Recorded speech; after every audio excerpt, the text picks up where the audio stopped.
Hello, hello. How's everybody doing? Thanks for coming in. Welcome to another Saturday class.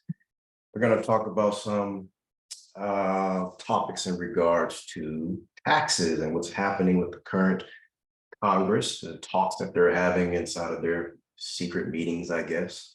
Well, I guess it's the meeting that we don't get a chance to see on C-SPAN, but they do talk about these things and they are supposed to report them, jot it down for every eye to see. So that is what we keep a close watch on.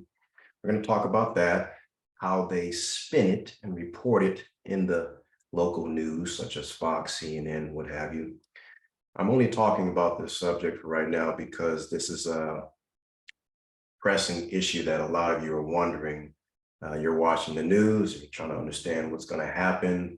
There's talks about a veto, bills being issued when it comes to abolishing the entire IRS tax bill. So what does that look like for us if that was to happen? So people are still continuing to join us. So I will be allowing them to come in as we go along. So let's take a look. All right.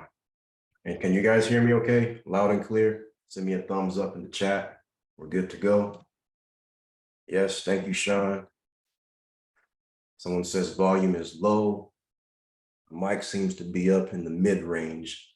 How's everybody else? 10-4, we're good? All right. Cool, thank you, thank you. All right, I'll continue. So essentially, since I and others before me have taught the correct way of status correction and claiming your estate through express trust, the micro republic down in the counties are, I would say they're taking notice of the number of trusts being recorded in the highest and strongest seat of government. Okay, we're going to admit some more people here. So what does that mean? That means, they see that our trust is the ultimate lender and holder of your life estate, which is a separate entity from the decedent estate. And now, most of them, they must make these changes to better serve the people, which is you and I, in trust. Now, they're not going to just say exactly why they're doing it to the public, because of course, there will always be ignorant slaves subservient to them, and an opportunity for us. They can be employed by us, those who understand commerce. And so they will present the change as a result of a financial crisis, AKA COVID-19. But really, it's because of all of us are authenticating the certificated securities correctly. We're establishing foreign trust outside of the District of Columbia with a contract between the settler and a non-resident alien, along with the other pieces of literary trustee minutes. We're also stopping them in court. Traffic violations, insurance claims, credit disputes, drug charges, child support, you name it.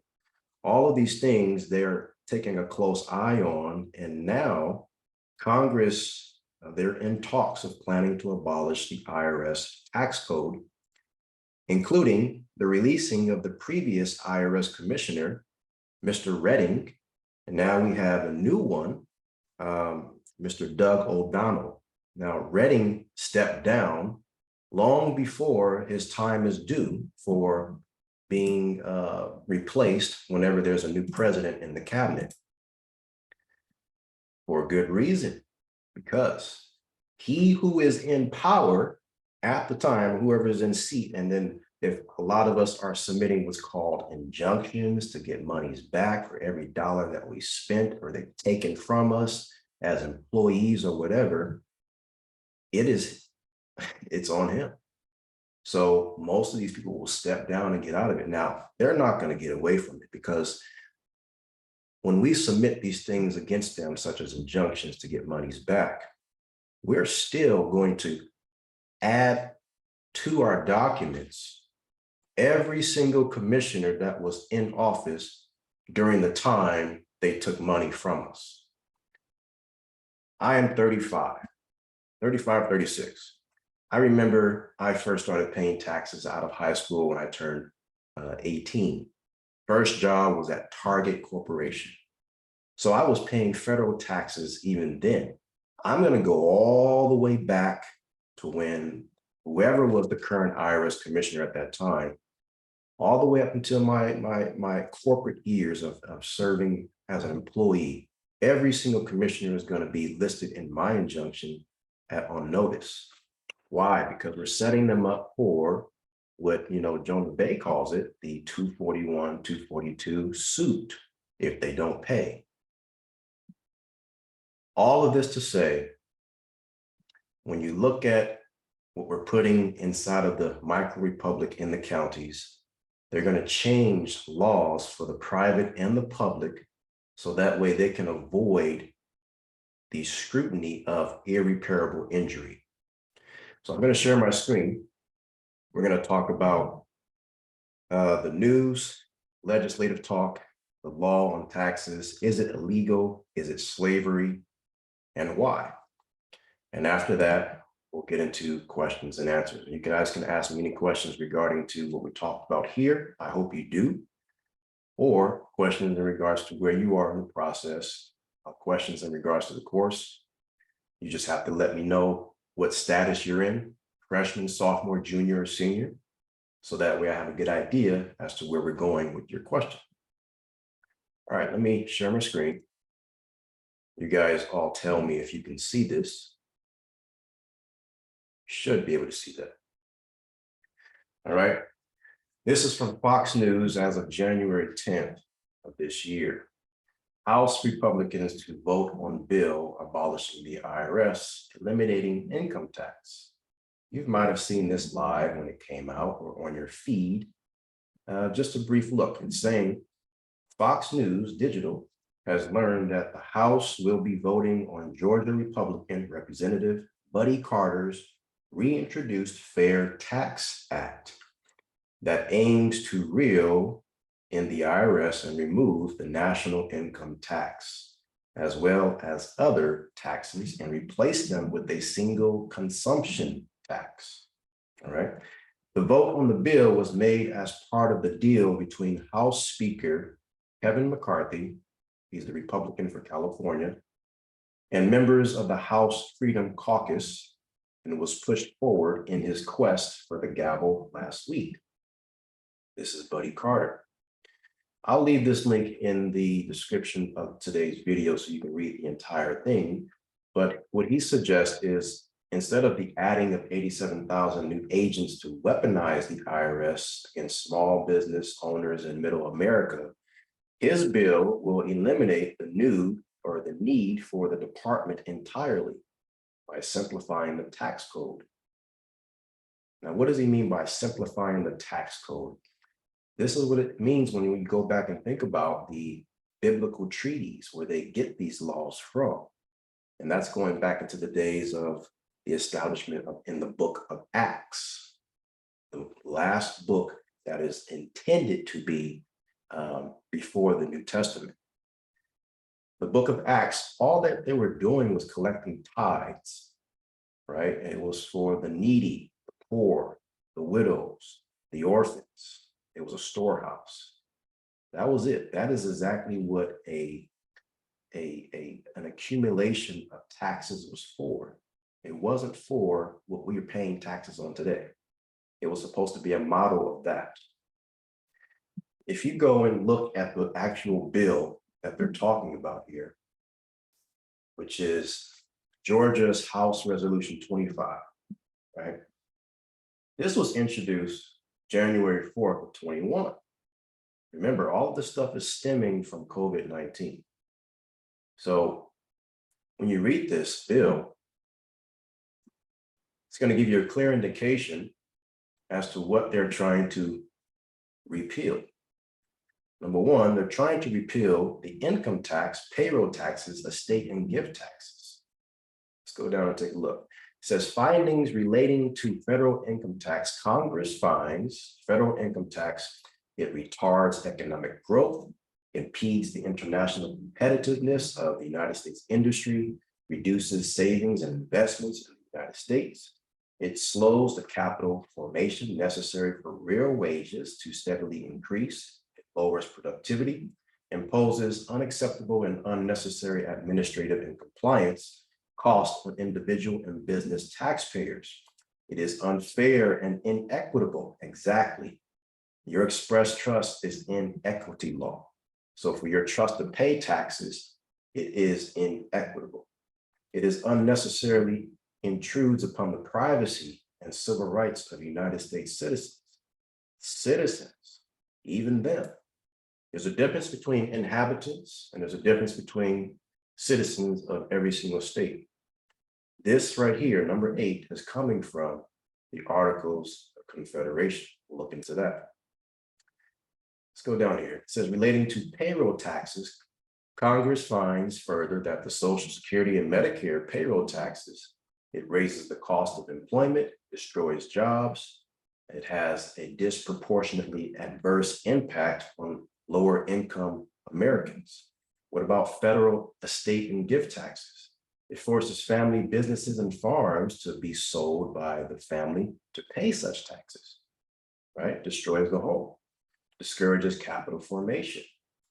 So they want to introduce what's called a national sales tax. It's going to promote fairness, promote economic growth, increase investment, all of these positive things that the initial original church, when it began, what it was supposed to do, collecting the tithes for the storehouse, for the community, for the needy, the orphans, the widows, such and such. They're trying to bring this back, right? These are your biblical treaties. If you were to go down to Title I, what they're trying to appeal, they want to appeal Subtitle A of the IRC Code 1986. This is dealing with income tax and self-employment tax. Repeal. We're dealing with payroll taxes. Repeal. Social Security taxes. Repeal. Don't you know that you can take, even though this was introduced to Congress and not passed yet, you can take these arguments, including other things, and list them when it comes to your HR department. And if they deny it, why don't you go ahead and quit, find another job, and sue the previous one for going against your civil rights, as it says. There are many people that get hired from job to job to job with the intention of suing for a violation of their civil rights. I'm not saying to go ahead and do it if you know, but it's out there. That's what America is all about nowadays.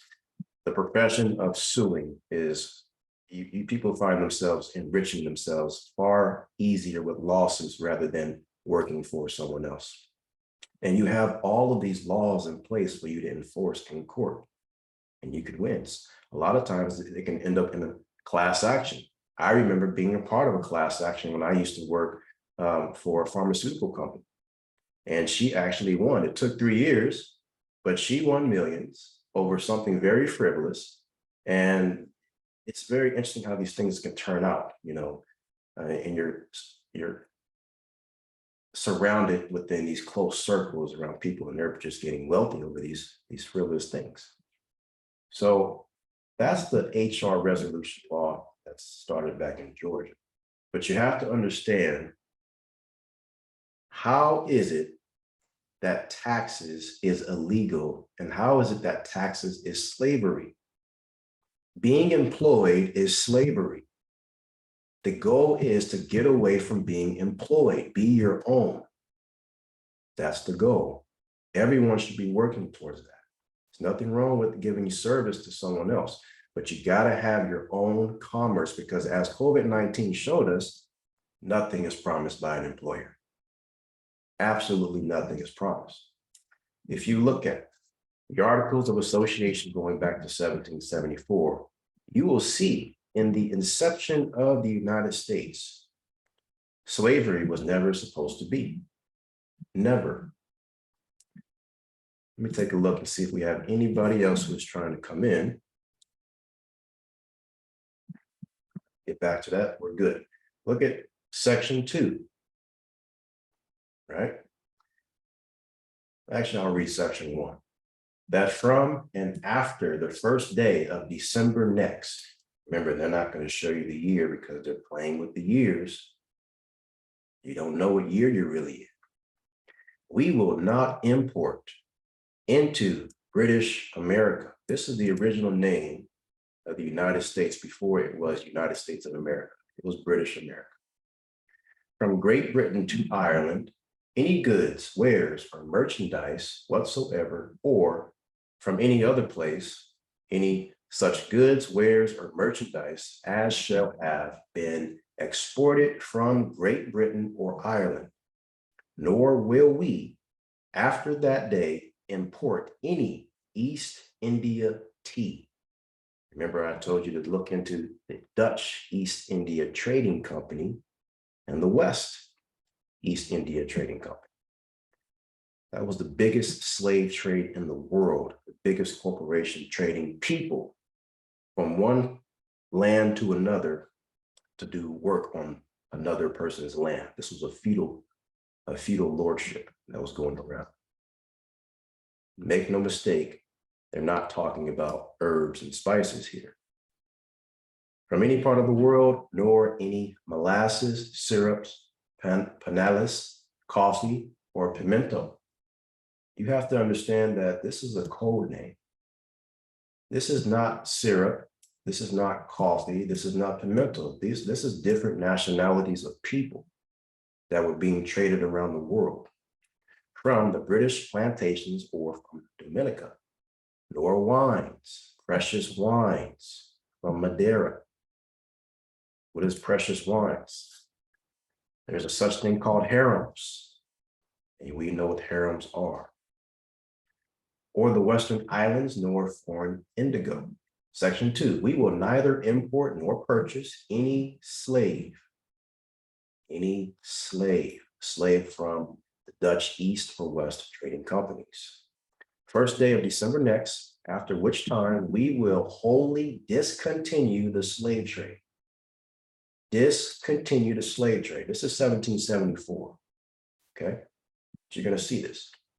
And will neither be concerned in it ourselves, nor will we hire our vessels, nor sell our commodities or manufactures to those who are concerned in it. What is a vessel? To hire a vessel. Title 18, the Criminal Code, USC, Section 9.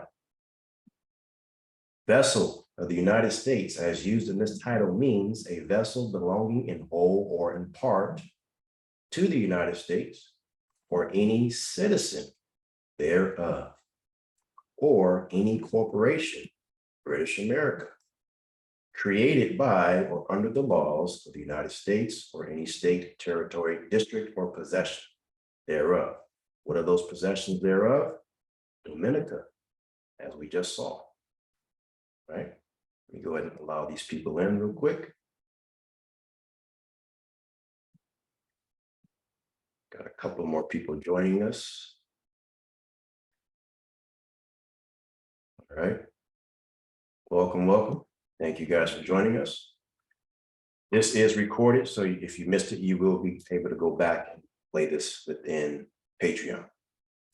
So that is a vessel of the United States. Now, when it talks about British America, I told you that that is another name before it was called the United States of America. You got to understand, this is all about slavery.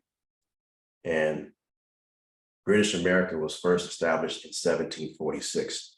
That is the true enactment of the Constitution, 1746, not 1787, not 1789, 1746. And this is what is not included in the public eye.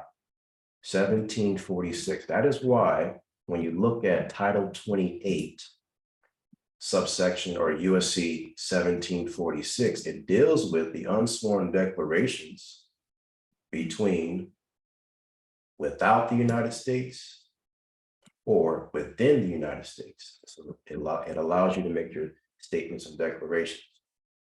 Make no mistake, there's a reason behind why they call these codes the numbers that they select. It means something. And this is going back to King George's War between 1774 and 1748. So 1746 was British America coming in and dealing with Iroquois Confederation and the Powhatan Confederation. These are Moors fighting against each other. Make no mistake, the Civil War that we've been told is not the case. I want you guys to look into the Wabanaki Confederation, the Powhatan Confederation, and the Iroquois. Little personal study for you guys to look into. So we saw the Articles of Association. Now we're looking at the Articles of Confederation. Okay, this is a couple of years later, 1781.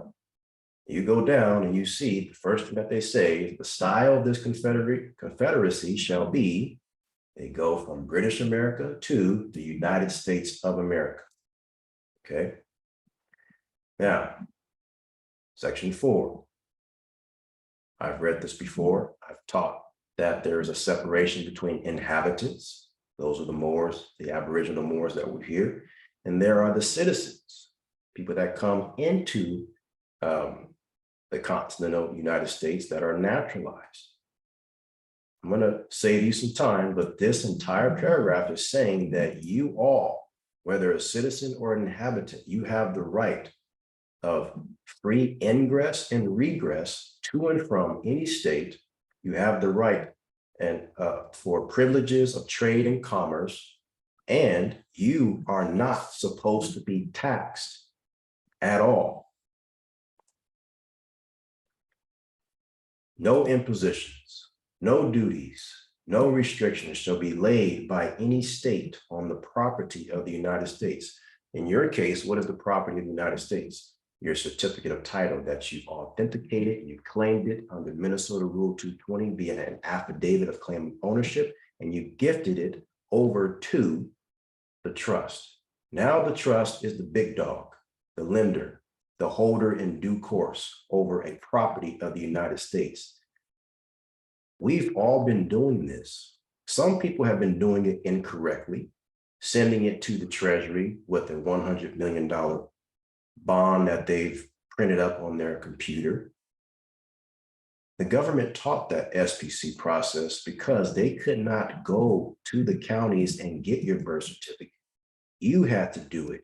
You have to authenticate it and you have to send it to them so they can get the money. But some of us caught on to it. We understood that sending it to the Treasury was a big no-no. We understood that we have to claim it and put it into the hands of a proper trust that we can control. Now they're talking about getting rid of the IRS tax code. If you are someone who is following this process and you have begun the process of recording everything within the counties, now you have the ability to take on the full faith and credit that I've mentioned. You may live in New York and New York is giving you problems.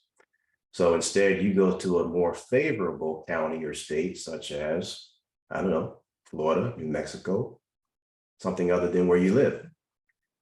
And you recorded it there, but you're wondering, how does it still hold merit in New York? Full faith and credit shall be given in each of these states to the records, acts, and judicial proceedings of the courts, magistrates of every other state. That's all you have to say when you're defending your property. That's all you have to say. I want you to take a look at this court case law that I have here.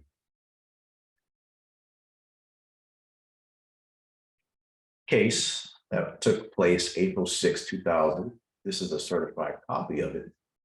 By the way, if you want to learn how to get certified copies of case law so you can use it to defend what you're saying, you got to go to the National Archives Department. Okay, National Archives Department. You have it in the state and you also have it federal as well. Now, this is between Diversified Metal Products as the plaintiff and Tebow Company Trust, including the Internal Revenue Service and Steve Morgan as the defendants. The United States, they gave an answer. This is going to be proof inside of this case law that the United States and the IRS are not connected. They are separate agencies. Scroll down to point number 4. It says, the United States denies that the Internal Revenue Service is an agency of the United States government, but admits that the United States of America would be a proper party to this action. They admit that the IRS has served a notice of levy on plaintiff for funds owed to defendant Steve Morgan. They've just separated public and private. They said there's a difference between the United States government and there's a difference between the United States of America. So if the IRS is sending you a tax bill, I would include something such as this or any other case law that's similar and tell them, how are you supposed to have me make payments to the United States Treasury when the Treasury is a part of who? United States government. Do you see that? That money needs to come back to you. Let's take a look at the U.S. Constitution. U.S. Constitution. You guys should be very familiar with this. This is 1789's U.S. Constitution. Let's go to Article 1. Section, well, everything's always dealing with Section 8.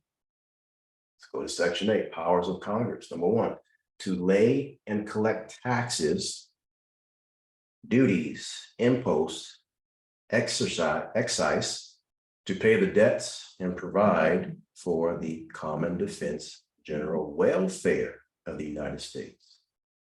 Here we go, welfare. I talked about the biblical treaties. It is for the community.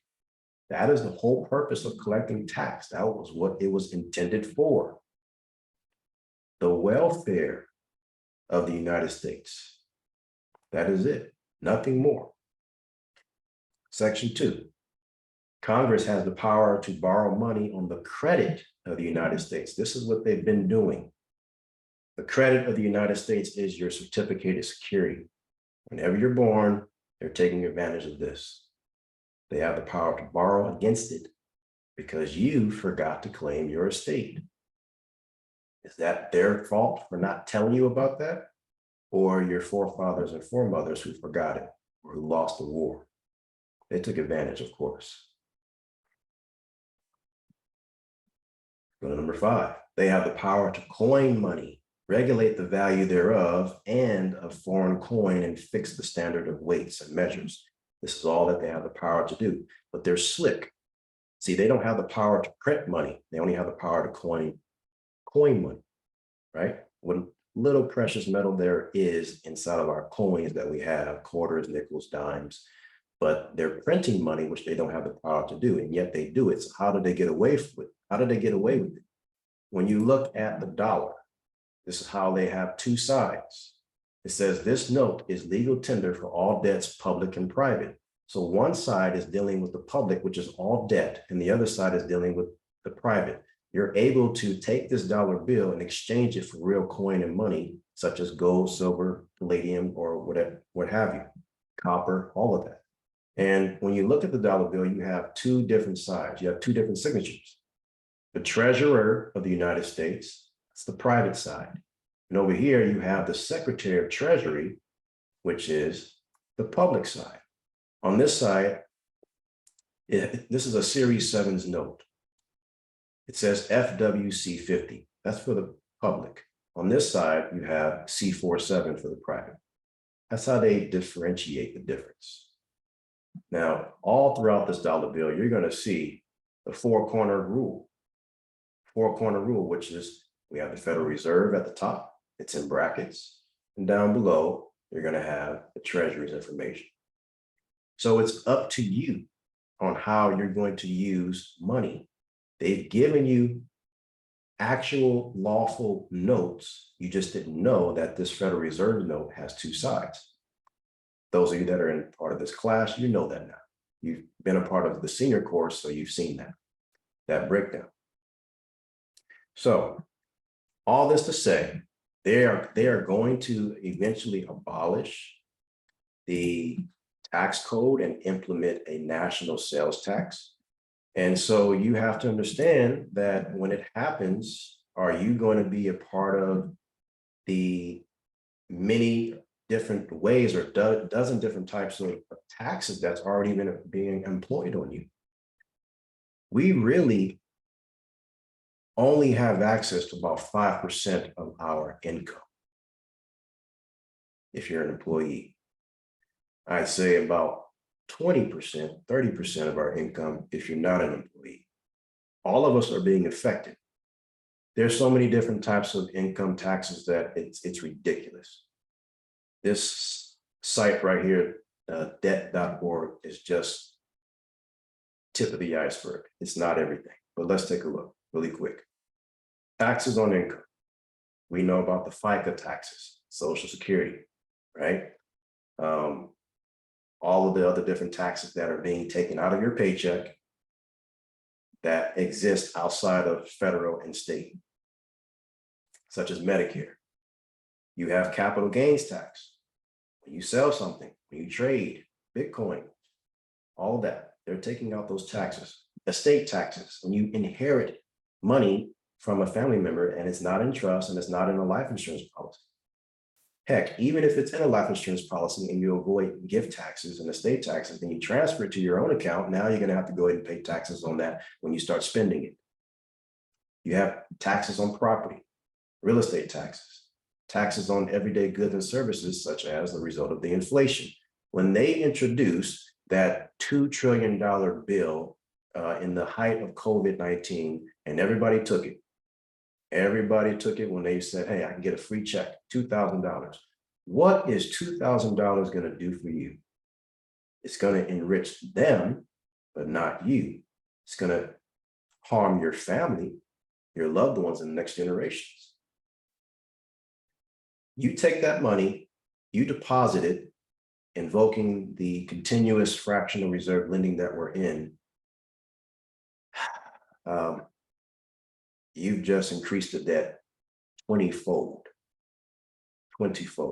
And so that means when all this money is printed into circulation, the only way for it to be circulated, the prices of everyday goods and services have to increase so that all of that cash can be used. Do you understand that? That's the definition of inflation. You print a lot, you must inflate the prices on everyday goods and services so it can be circulated. Now, I've shared in the course how you can reduce inflation, but most have seen that, well, that's tedious, but hey, we caused the problem, so it's going to take work to fix it. So outside of sales tax, you have excise tax, you have user fees, you rent a hotel room, utilities, toll roads, airline tickets, rental cars, financial transactions. There's a fee attached to that. Sin taxes. Have you ever heard of sin taxes? It's imposed on cigarettes and alcohol. Sin. Wow, it's right there in our faces. Luxury taxes. Cars and jewelry, for example, right? So all of these things that they want to abolish and bring about a general sales tax around the nation. Is it going to happen tomorrow? Probably not. Is it going to happen within the next 2 months? Probably not. But it is on the table, and we must continue to do our part in showing these people within the legislature that the micro republic is coming back.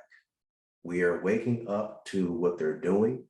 We know how to rightfully spread our voice rather than to picket, rather than to riot. None of those things work. You have to do it by the writings. The pen is mightier than the sword. and they're starting to see that. So what that means is the number of representatives in every county and every state is starting to rise who are in express trust. All right. So just a little bit touched on the taxes there, what they're planning on doing. Let's open it up for questions. If you have questions on what we discussed, raise your hand. If you have questions on the course, you now can raise your hand.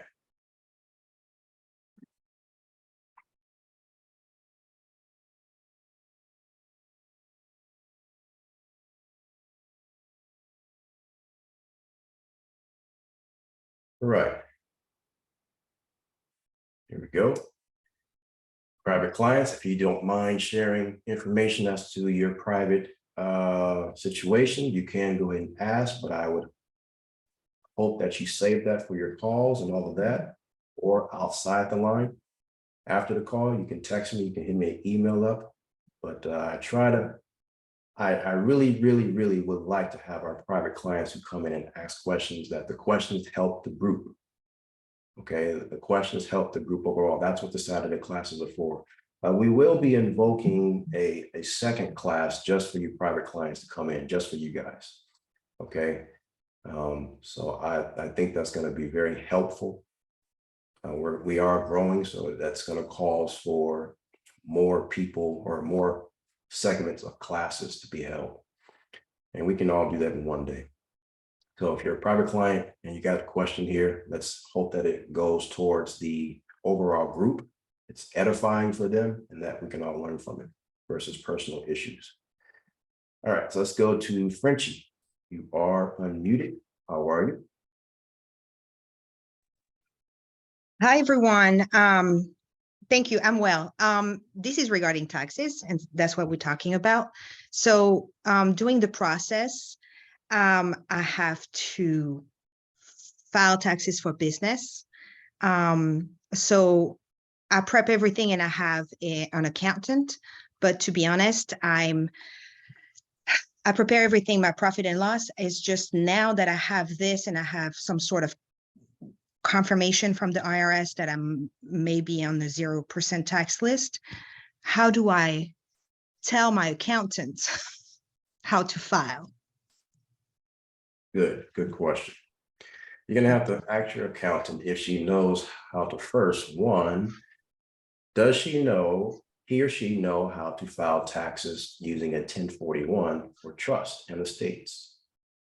So I did ask him, that's a him, but I did ask him and he's aware that I have trust now.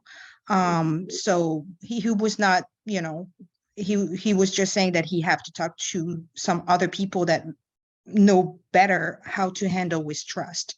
So I have my meeting next week, and that's why I was like, what do we do now? How does that work?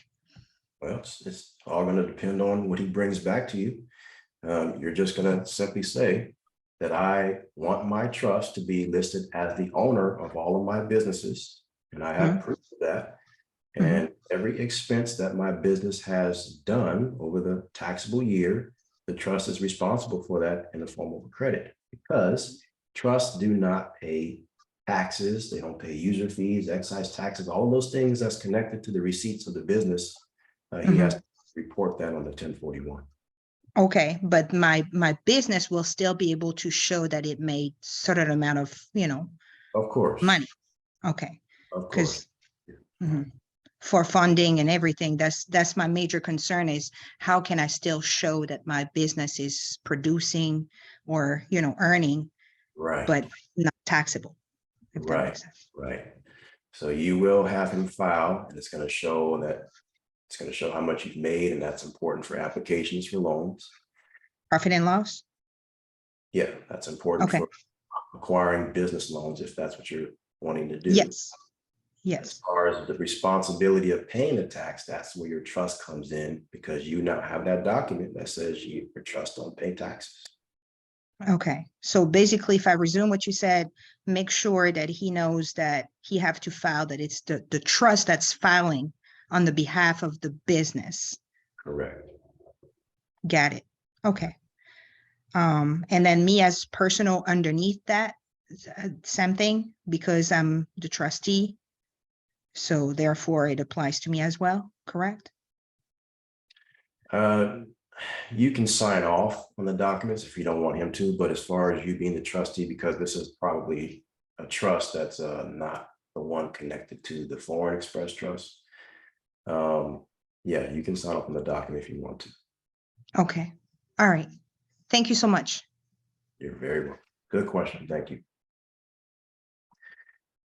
Timothy, do we have to pay fees to the HOA? Well, essentially, when you do the quitclaim deed process, at that point, you're going to have to sue the county after you've done that. So the trust will sue the county. That allows you to obtain a case number, and then the case number will allow you to put in a lis pendens. And inside of that lis pendens, some states they call it a notice of pendency of action. You'll be able to provide a specific language challenging all of those that want to pillage the trust. And so you can now give that notice over to the HOA community, the board, and let them answer to see if they can say if they no, we still need to collect a certain amount of fees per month. Most likely it's not going to happen. So they're going to just remain silent to that, and you will not have to pay HOA fees. So that lis pendens is very important, but you have to have an actual suit that goes against the county first, and then anybody after that. If you notice, when you go to certain condominiums, if you look outside, they have flags outside of their building. You'll have the tallest flag in the building, which is the United States, the Confederacy of the United States of America. And to the left, you'll probably have the state flag, excuse me. And then the third flag will be the condominium flag. So you have to go in that order. That's how the order will work. All right, good question. I'm gonna go to AJ. You are unmuted, just unmute your mic. How you doing? Good morning. Can you hear me? Loud and clear. Good Okay. day. Lisa Pazzelli asked me to ask you this question. She has her trust name and she's trying to make the embosser stamp. She said that I guess she's not sure there's enough room to put express trust. So I'm assuming I'll just let you answer the question for her. She wants to know that she must put the 3, and can she avoid the other 2, or how should she do it? She's saying that her name is too long, basically. That with the words express trust, I guess that would be really long. She can abbreviate EX and then TR. Okay, that's what I thought too. Mhm. All right. Well, my question is one similar into the somebody asked on the side there. When you want to open up your enterprise account, how can I do this? Not being a citizen, or I guess, yeah, not being a citizen anymore, or not wanting for our status to be reverted back to what we're trying to fix. So how is it that we can create the bank account, the enterprise bank account? You can create the enterprise bank account. You're not creating a security. It's all about the type of EIN status that you get from the IRS online when you apply for the trust enterprise. So you already know when you apply for your trust enterprise, you're not just getting any regular EIN number, you're getting a number that's based on the Tax Equity Fiscal Responsibility Act, which is a tax exempt entity. When you give that EIN to the bank, they know that they cannot do any reporting to the IRS when it comes to amounts above and beyond $10,000. Wow. You already have a specific claim that you've done when your trust claimed your estate. You've done that by getting your estate number when you go online, surrendering your social security number, and you've made it into a domestic estate. Further, you've made it into a foreign estate by the process of 8832. So you're protected. Now you can go and open up that bank account as a full-on trustee for it. Then you can also open up additional bank accounts where you're not connected to that one. It could still be the same EIN to the trust enterprise, but you can choose someone else that you trust or somebody that you hire, such as an employee. let them use their social security number and you'll still be protected that way. All right. Very, very, very good question. So I would be able to still be the one to go in to do that because it's through the EIN number. Correct. I recommend it. I recommend everybody get a trust enterprise account that they've opened by themselves, just to understand the nature of it, the process of it when you go in.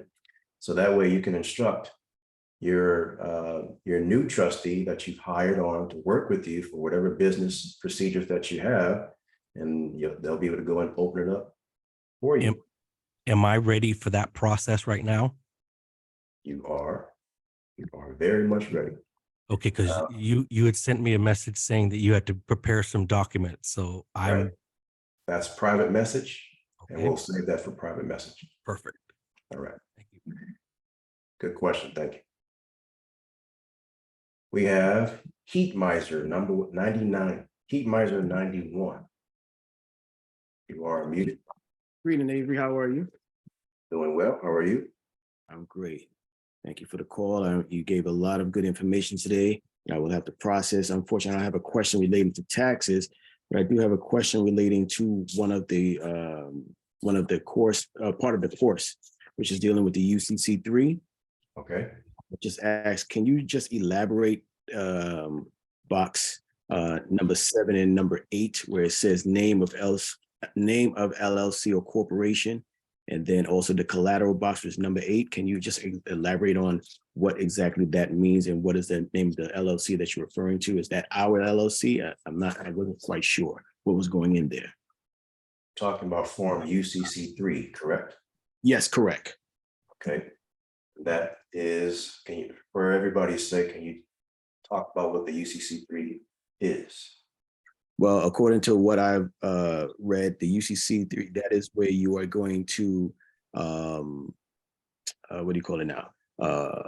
Assign the collateral that we've just placed in the non-UCC in using the UCC3 to the corporation. But that's what I wasn't sure about. Is that am I assigning it to the corporation? Because I saw a corporation in there.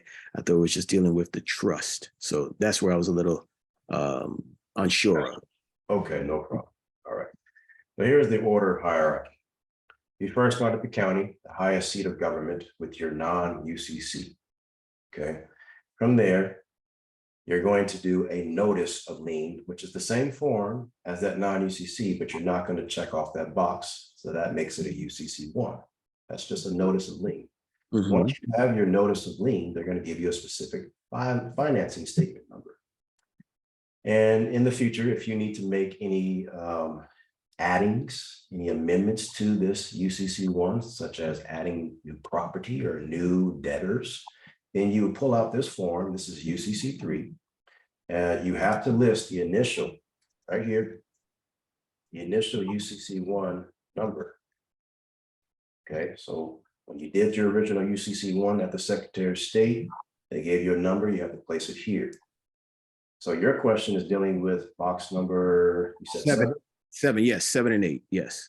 Okay, 7 says changed or added information. If you're updating information from the previous UCC1, you would put that here. Who is the organization that you're changing? Or if you're adding an LLC, if you're adding a corporation, if you're adding an unincorporated association, doesn't matter. If you're not doing the actual entity that was recorded with the Secretary of State, you may want to add a child, right? I talked about if you have children under 18 and they're going to be attached to what's called a lease agreement, then you can do it here, add your child's name. The collateral section, what is the collateral that backs up what you're putting in box 7? If it is an LLC, then the collateral would be the Articles of Confederation, that file number. If it is a corporation, then it would be the amount of shares and the Articles of Incorporation with the Secretary of State. You have to list the number of shares. That's going to be what's called the collateral. If it is your child, the collateral would be the lease agreement and their authenticated birth certificate as well. Okay. So that's what goes on UCC 3. Now, in section 8, you're going to have to check off you're adding collateral, or if you're restating something, or if you're removing something from a previous UCC 1, or if you're assigning something from your trust over to another trust. If you're doing that, then of course you would have to fill out section 9 and put in who is that new trust as the secured party. So box 7 is just for a type of organization or business, not for your trust not for your express trust that you just that you listed on the non-UCC. Correct. 7 is for artificial entities. 8, number 9 is dealing with secured parties. Your trust is a secured party. God, thank you very much. Okay, good question. All right. Gonna go to Will Norval. How you doing? Hey, how you doing, Avery? Doing good, thank you. All right, a couple quick questions. On the authentication of the birth certificate, I thought I read somewhere it said you have to have it notarized by a county and as well as a state notary.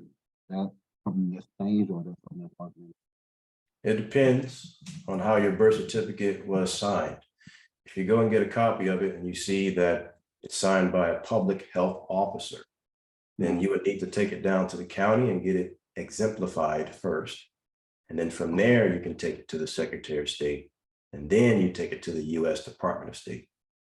Okay, because I've had it authenticated on the state because I through the registrar. Okay. So I thought I read somewhere that says now that require you to have the notary. Yeah, that would be the only reason if it was through a public health officer. But for you, if your Secretary of State did it, then that means yours was actually signed by the registrar in your county. Okay, so it doesn't need a notary in order to send it off to them. Correct. It doesn't. Okay. Also, another question on that whole harmless indemnity and the plenipotentiary agreement. Which course is that in? Or because I've had the course, I don't have a template. Junior course. Junior course. Okay, because I don't have a template of it. You're kind of cutting out a little bit. You got to put your mic a little closer. No, I'm saying I don't have a template of it because I had paid for the course for all 4 courses, and I never got the template for that. Well, it should be in the junior course for you to download as a PDF and a Word document for you. Yeah. Let me take a look. Let me share my screen for you. Sure. Right.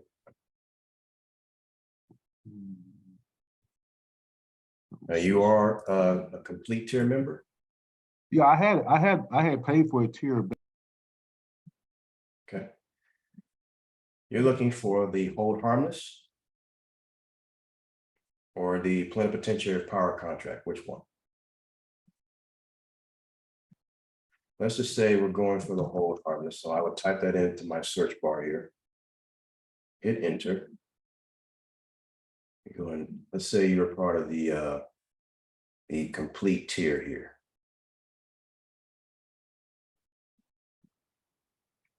Well, I know it's in the junior course. I'll go down to the junior just to speed track this search really quick.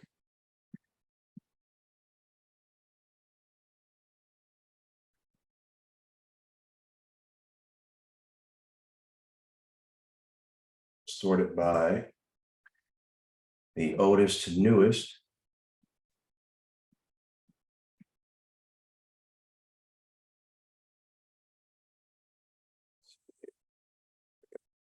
In the junior course, you got the powers and duties trustee there. That's part 4. Got the plenipotentiary power contract. That's in your junior class part 2. And the hold harmless agreement is right here, junior class part 2. So you just click on these links here and it will download automatically to your computer. I don't know if we lost you there, Will, or your audio went out. I hope you saw that. In the junior class, part 2 is where you'll find those 2 documents. All right. Going to go to Tristan. How you doing, Tristan? Hey, how you doing, Avery? Doing good, sir. Thank you. I got a question about, I guess this goes off of the HOA question, but the process of getting the house off the county tax roll once you record the trust. What steps should I take to do that? First, you do the trust, then you move forward to the quitclaim deed. And then you're gonna I did all that part already. I got non-UCC on everything top of that. recorded already. You're gonna have to do a separate non-UCC on top of the quitclaim deed. That's a non-UCC, and you're gonna have to check off manufactured home transaction. And then you start off with a lawsuit. You have to sue the county. So the same list pendis you said that you talked, the same thing? Eventually, you'll get to that point. You'll file a list pendants, but it's gonna start with a quitclaim deed with a non-UCC as a manufactured home transaction. You get that recorded in the county. Of course, you're always going to send the county treasurer or the assessor a notice that, look, the trust now owns this property and it should not be paying taxes anymore going forward. Depending on what they say, sometimes they say, no, you still have to pay taxes for whatever reason. Of course, they do that. Well, now you have the right to go ahead and file a lawsuit against the county. You have to present certain evidence in that lawsuit to defend yourself. When you do that, that allows you to file a lis pendens against the county. And that gives the county the opportunity to remove that lis pendens if they can prove they have a higher claim on the title than your trust does, which they don't. Okay, so that's the process you have to do. Okay. Okay. Thanks, Avery. You're welcome. Just go into your county's website and look at the forms. They should have examples of how to do your quitclaim deed. And I've done that part. The trust is recorded in the county, and I've done the quitclaim deed with the property already. okay, good. So I'm assuming now you just have to do the manufactured home transaction. And send a letter to the assessor. Yes. So that means you're gonna have to understand your Constitution too. Okay, in that letter, you got to show in the Constitution why your trust is tax exempt. That's exactly what's gonna have to happen. All right, we're going to Miss Yvette Calvin. How are you? Hello, Avery. Hello. Hello, everyone. I just wanted to touch upon what's going on right now with them. You started out in the beginning talking about this abolishment of taxes. Mhm. So I'm just wondering, how is that going to affect our, say, economy, jobs? I mean, with the IRS, with property taxes, if we don't have to pay, that would, I guess, lead to a whole change in the system Yeah. as it is now. I just wanted your thoughts on that. Mhm. Yeah, Yeah. you want to understand how will things still be moving forward as normal if the taxes are not being collected, right? Yes. As of Yes. right now, the taxes that they're collecting, it is not paying for the services that you and I see. It doesn't pay for that. It Mhm. goes to the owners of the land who have the highest veto in the UN and the International Monetary Fund. Instead, how these services are being paid, it's being paid through the circulation of notes. Okay. When I give you a $5 bill as a gift or payment of something, that is a $5 note. Eventually, you're going to pass it along to somebody else and it will make its way to a bank account. And the bank is going to then expand on that $5 note. They do the very same thing with promissory notes for a house, promissory notes for a car, for any other thing that can be backed up by a security. I can make a promissory note of $1 million, deposit it into the bank, and they will go ahead and start printing cash out on that. You can pay people just from the circulation of notes. So they're still going to have a fractional reserve banking system. But they're just letting us know that the taxes that they're collecting is gonna go away at some point. Okay, okay. All right, that's all I had. Yeah, that's all. I'll yield. Okay, Thank you. all right, no problem. Your rep will be contacting you very soon. No problem. Gonna go to Mel Breed, Mel Be Easy. How you doing? Mel B, there you go. Hey, Reed, how you doing, man? I'm well. Thank you. Yeah, I know this is kind of like same old thing, but I'm kind of running into a brick wall. I understand, the declaration of trust, whatever, but how you put it all together and record it, that's where I'm running into a brick wall. So I understand the Schedule A, and but I'm just confused at where do you put it all together and record it? I got you. I got you. And this is another reason why version 2 of the course is coming out to kind of help you guys. And it deals a lot with what these counties have already seen from us, and they're making changes and roadblocks for you guys, because it shouldn't be that hard. You just take your packet and go in and record it. You have the right to do that. Clerks are not supposed to tell you what you can and cannot record. It's becoming difficult in certain counties, but essentially, you want to have your declaration of trust recorded right behind your non-UCC financing statement. Some places want you to separate the two. If they separate it, that means they want your declaration of trust to be recorded as a trust in its own section in the county. And then they want your non-UCC to be recorded in the financing statement section of the county. So therefore, it will become two different transactions. So it all depends. You need to go into your county and ask them, can I file these things as one, or do you want it separated? Once they give you that answer, you'll be able to figure out how your county is operating. Okay. Also, go into Patreon and type in the search bar. You want to type in step-by-step process. Type the phrase step-by-step process, and it gives you a list of the order that you need to have your packet. Okay. The Schedule A, you got a sample of that, or you just typing up our own? Any template is good? What tier are you currently in Patreon? Freshman. So you'll find Schedule A as you move forward in the course. Freshman is the introduction to trust, what it is, so you have an understanding. Sophomore is going to show you how to begin doing the estate process. And then when you get to junior class, you're ready to take all of the documentation and send it down to the county. The junior class is going to have those templates for you, Schedule A all the way down from minutes 1 to minutes 5. That's where you'll find those different schedules.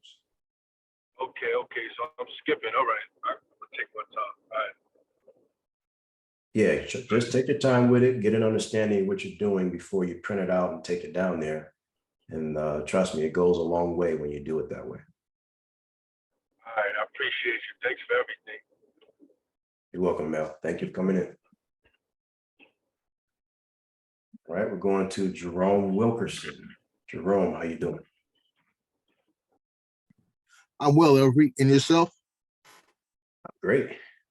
Thank Listen, I want to thank you for the accumulation of knowledge that you have. I'm a newbie. I'm a freshman. Quick questions. I'm in the process of authenticating my birth certificate. And in that information, you said that you don't use your address. Is it harmful by using your personal address instead of some other address on the on that form? Good question. Any address that you use connected to your social security number, eventually it's going to end up in the credit report. It can end up in the credit report, and it can also be a pool from the county. Let's say if you had to ever file bankruptcy, There are parties out there, third parties out there that will go down to the county and pull up your information. So I don't want your name and your address where you lay your head to be connected to any public or any public agency. So this is why we get a separate address. It can be through UPS, it can be through iPostal, it can be through PostalNet. Just get something additional to where you lay your head.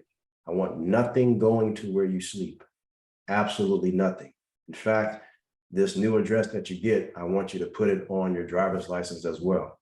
If they give you a new address from iPostal or whatever, and it has a suite number attached to it, when you go down to DMV to update your driver's license, you got to put apartment instead of suite. Have nothing come to where you sleep. It's so important to do the best you can to abstain from taking on the benefits and privileges of the United States.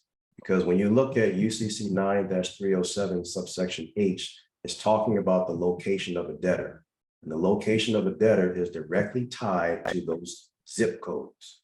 So do not have an address where you sleep connected to your social, connected to your utility bills, connected to your driver's license and things of such.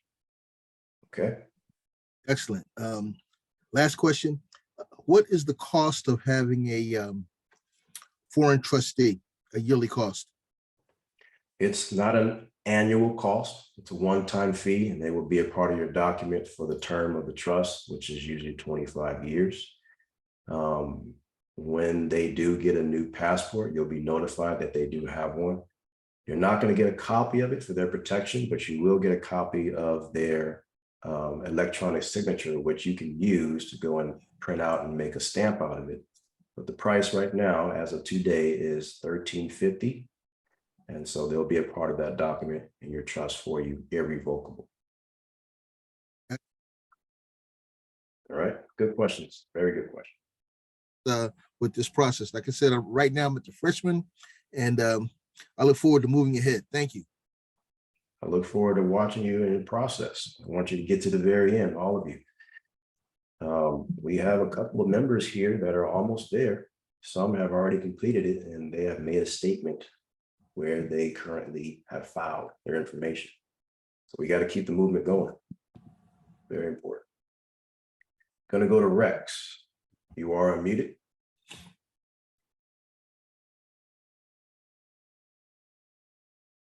Rex V, are you there? Going once, going twice, just unmute your mic. No? All right, let's go to Jesus. Jesus, what's going on, man?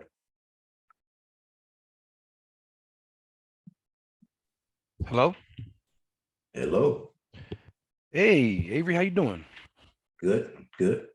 Happy Saturday, brother. You too. Thank you. All right, three things real fast. Number one, I got the information you wanted. Good, Check your Telegram, please. good, good. Exactly what you wanted. All right. Now, two, I know I have to send you a couple documents. I got a little kickback.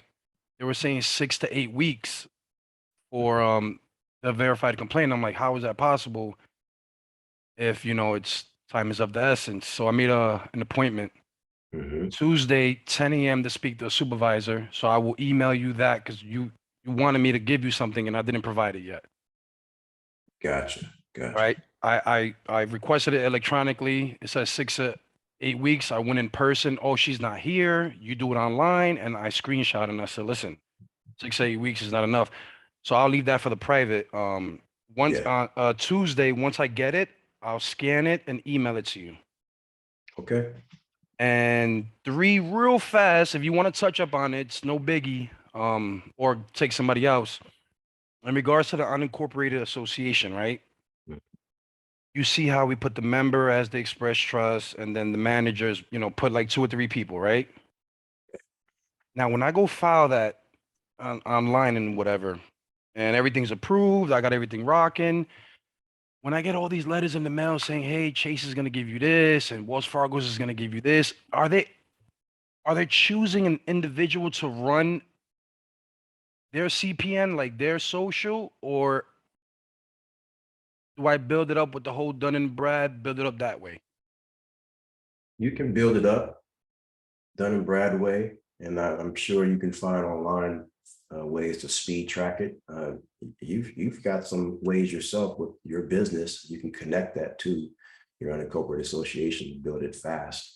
It just means that you got to find the right lenders and vendors who are more favorable of giving you credit without using a personal guarantee, such as that social attached to the managers. If you use a vendor or a lender that absolutely needs a personal guarantee, like in my best opinion, I use someone else. I hire another manager to do that and get the credit for me. Yeah, That's- because I was looking at it from the point of view, like, all right, there's 3 socials on there, right? What do they put it in a hat and shake it up, or are they gonna want all 3? No, they just want one person to be the personal guarantor connected to the account. Okay, and an EIN number is how they report the transactions, but the one who's responsible for the account in case there's fees and all this stuff, unpaid stuff with the bank account, that's where the personal guarantor comes into play. Yeah, the personal guarantor. Now I run into it a lot. Like I was like we discussed with the Next Gear Capital thing. They want an operation agreement sometimes. I'm just, kicking it Yeah. with you now. Like sometimes they'll go, oh, so I need to know who's 100% owner. So I'm gonna Yeah. attach that to this right now. If I were ever to do an operations agreement, would the 100% owner be the foreign express trust, right? Correct. Okay. Thank you, Correct. brother. Appreciate you. Happy Saturday. As Peace well. and love. Awesome. Yeah, you guys have that unincorporated association, the articles that we drafted up for you. You simply would put the Foreign Express Trust as the 100% owner, and then you list the president, the CEO, the secretary, the manager, or whatever you want to call it in an unincorporated association. You can call those titles whatever you want now. It's unincorporated. It's not subservient to the titles that belong to an LLC or a corporation, which is under the corporation sole Secretary of State. So, And if I'm getting it right, you're saying every lender is different. Some might want to pull that CPN, that social.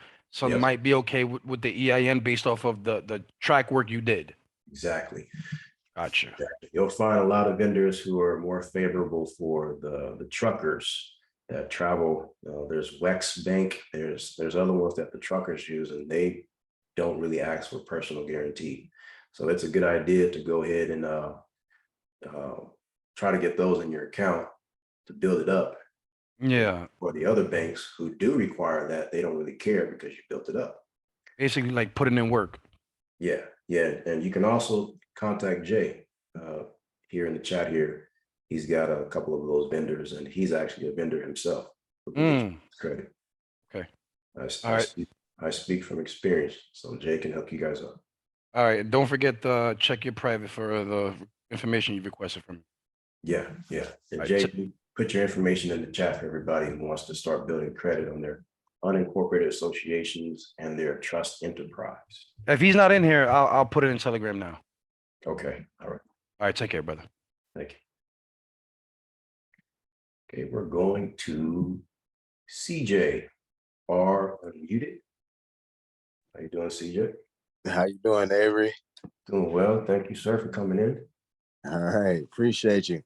I was like, where should I start? Because I know, working with you on this journey, there's a couple of things that we was working on, but I want to start with saying, like, going through the process with you, it helps me with my child support in Michigan.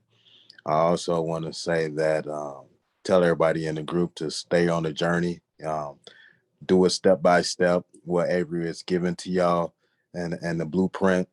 Don't feel like you need to skip ahead. Be patient with the process. I got to the process where I was able to open up my domestic trust or trust enterprise. So it's been a journey, but I'm happy that I made it to that part. So I just want to say thank you, Avery, for that. And I guess I'll get into my question. So it's dealing with taxes. So I received a 1040 from 2018 for personal and business, and they said that I didn't have a signature on it. It was filed by my tax agent a while ago, but I guess they left out a part. So going through this process with, doing the 8832s with all my business and my entities and stuff like that, what should I do with this document here? So essentially, they sent it back saying that they're lacking a signature in order for them to process it, right? Yes. You can provide that signature just to send it in, and that way you can say that for the taxable year, you've actually filed it and you have proof of income for any type of financing going forward.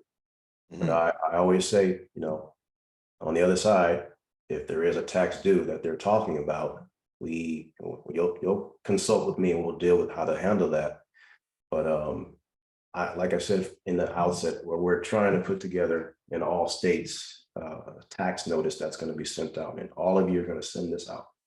We want all of you to send this thing out at the same time to put them on notice to get this. They need to know what's going on and that we know what's up. And as they're in talks of shutting down this IRS organization or doing a reorganization plan, we are going to be getting monies back. Okay. So I don't really want you guys to worry about taxes due, taxes owed. That is a thing of the past. I am not afraid of that, and neither should any of you. So we want to go ahead and submit these things so that we can show the banks, here's the income. That's what you want. It's either that or it's bank statements. So it's easier to go ahead and file. Okay. All right. When I went to file my documents in the county, and I mentioned this to you before, when we did that promissory note or the UCC, I mentioned this to you about the lady was saying that it was like a lien or something like that, right? I'm saying like, oh, it could have been a credit or something. So that's been kind of like hanging over my head for a while. And then I was on this call with another person, and they were saying that they was able to show that you have a line of credit through your business by doing the UCC filing statement. So not that they was actually giving you the funds, but it made your business look like someone have gave you a line of credit. So when you go into a bank or whatever, they see that you have like $100,000 worth of credit. Is that something that you can elaborate on now, or should that be like more of like a private thing, or could you show it on the UCC how we would file something like that?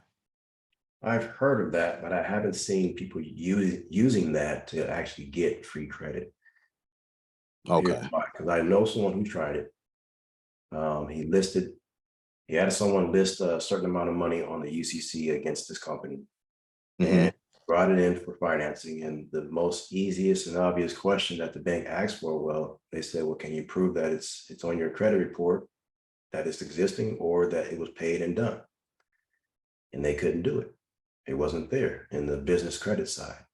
So they did not acknowledge that form, that method. So, and that makes sense to me.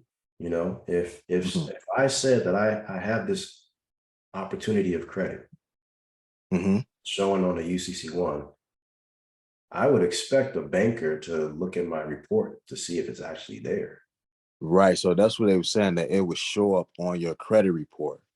So when I did the process, when I went to the county and I did the UCC, and I list my businesses, like the promissory note inside the trust, when I filed in the county, it did show up as that I had like increased my credit amount, or I had a UCC one filed on my business. So it does show, but as far as it showing a credit amount, I don't feel like I created a promissory note that said this company lend my company money, and here's a promissory note, or so, like I haven't created that in like the collateral on a UCC one.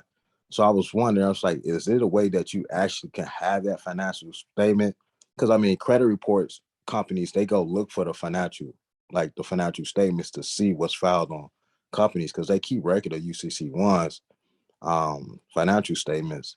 Mhm. So is there any way that we can actually show? I mean, once this is a way that you actually do it so Mhm. that it does show, and then bankers would actually, when they scan it, your credit report, they will actually see that line of credit.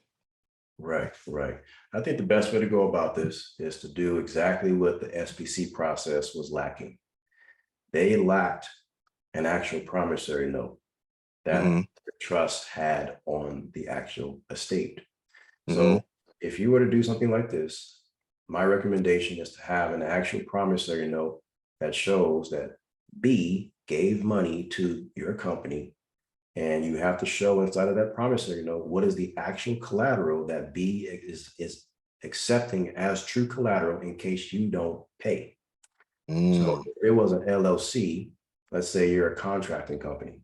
Well, you probably want to go ahead and give A certificates of shares in the company in case you default on whatever A gave to party B. Mm-hmm. That would be the only thing that I would show to a bank. Look, there's an actual promissory note here. There is collateral attached. He is the holder of that collateral via a unit of share, kind of like a stock certificate, Mm-hmm. and go from there. See if they'll actually give you additional credit, believing that A gave you money.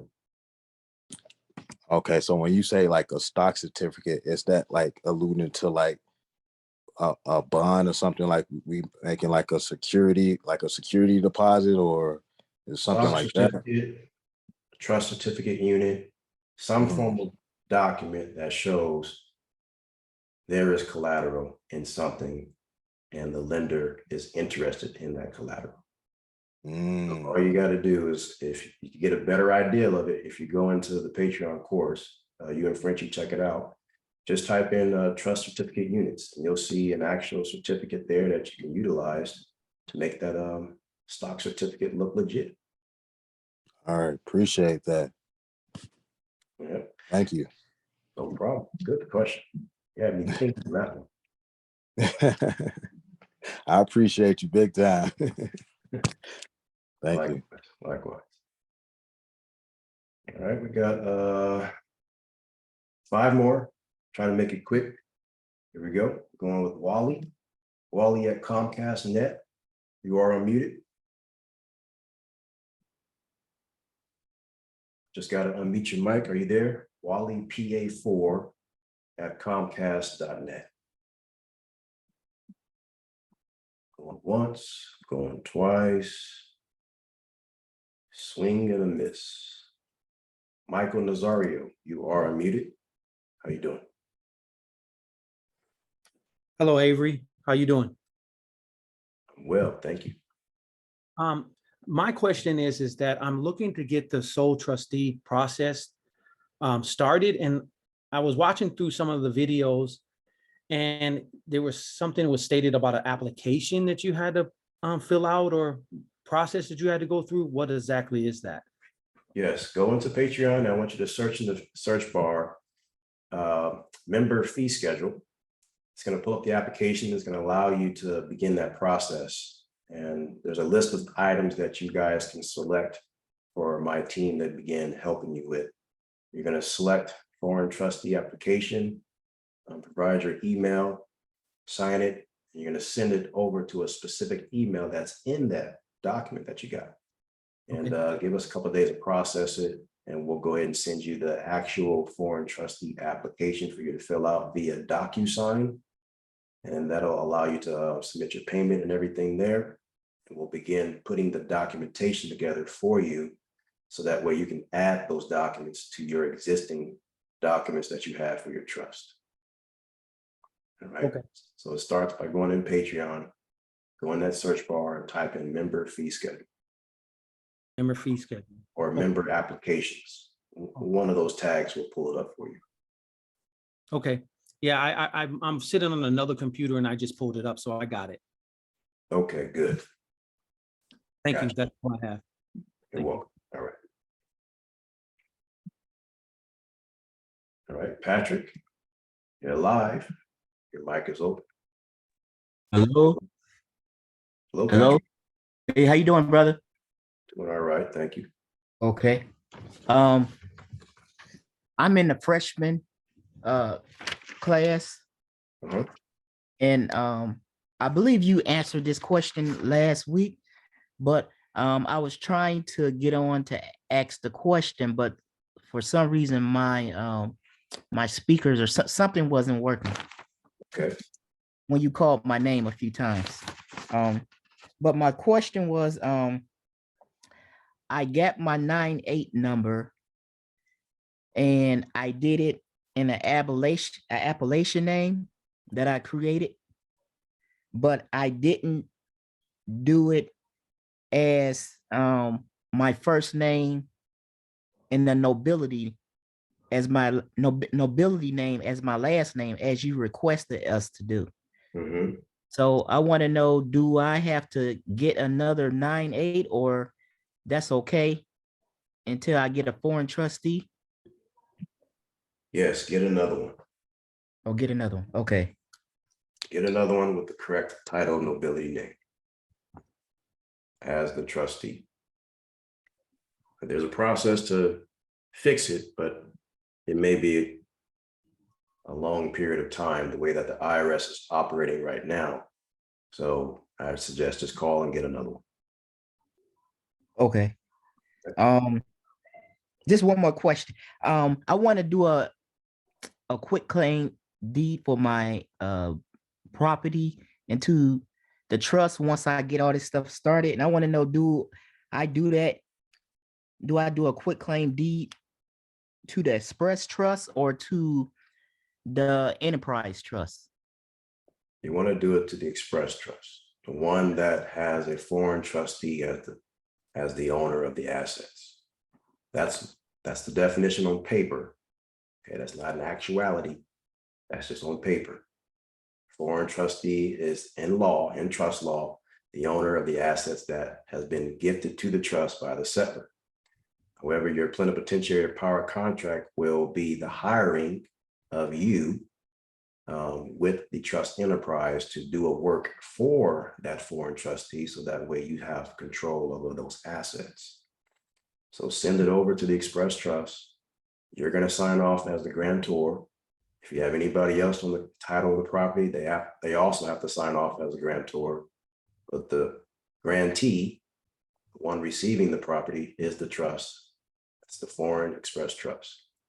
Now, how you sign it, you're going to sign as the grantor at the bottom, and then the grantee also has to sign, which is supposed to be the trustee of the foreign express trust. So if you don't mind putting your foreign trustee's signature on that section, you can do that. If you do mind, then this is where you're going to have to put the signature of the trustee of the trust enterprise. Either one will work. Okay. Okay, thank you. All right. And if you guys need me to expand more on that, make a separate video in class, just let me know in the Patreon messages and I will put that together for you. All right, we are going to Mike Butterfield. Please unmute your mic. I'm here. Thank you, Avery. Good. Hey, question for you. So I've previously sent in affidavit of repudiation to the Secretary of State, as well as a revocation of election to the Commissioner of the IRS. So will that impact what I'm doing here as I move forward with the 0%? Fortunately, it will do nothing. Sweet. So it's there. You served it. The only thing that you lose is filing fees. When it comes to affidavit repudiation, you'll find a lot of those teachings with David Strait and others in that circle.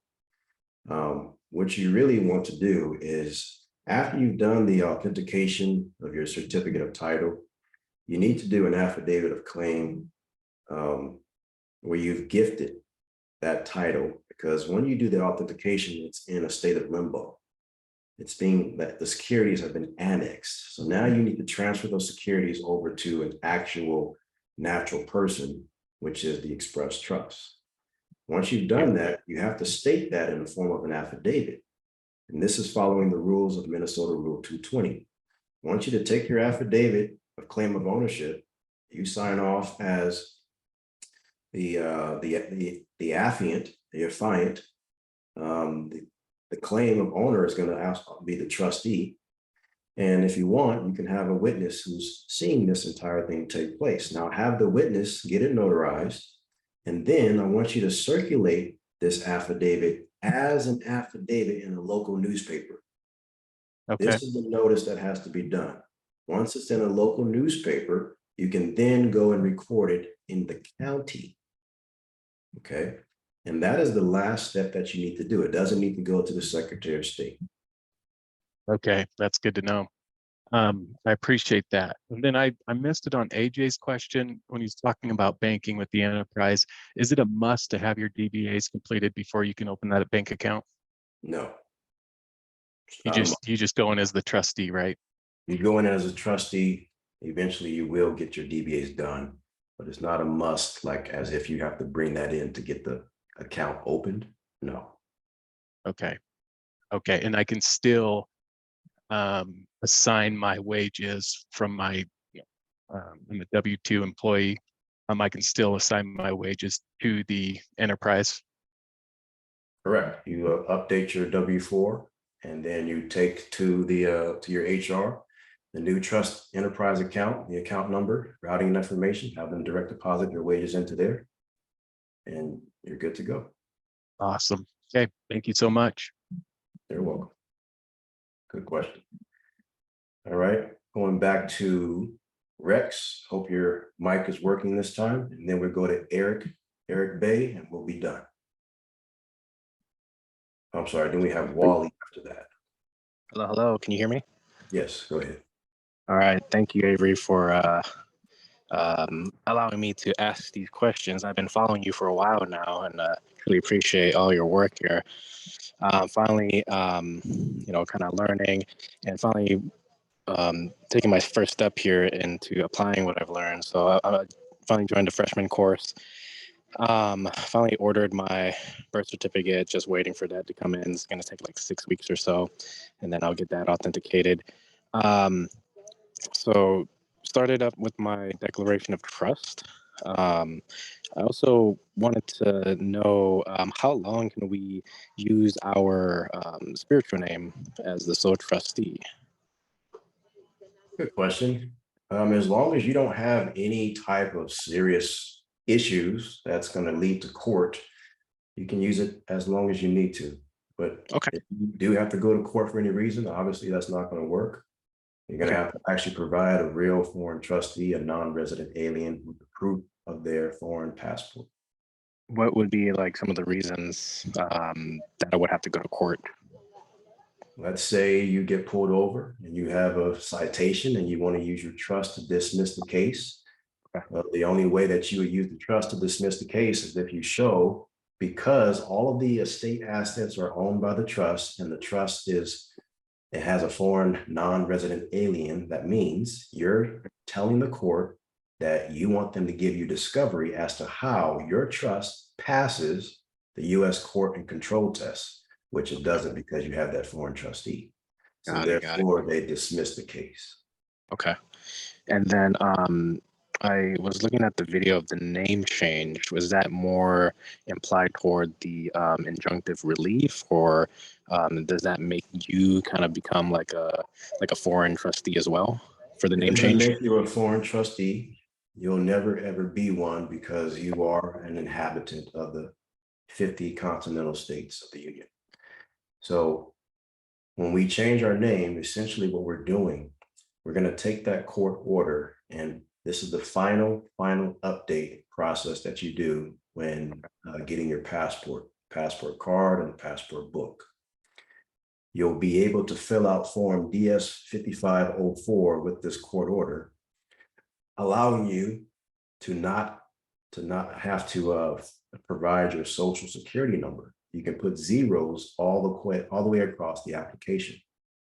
Once you do this, you are completely a private man. Wow. And you have a record of it. From that point, you have to do what's called a FOIA request, FOIA, Freedom of Information Act request. It's usually $50 to do it.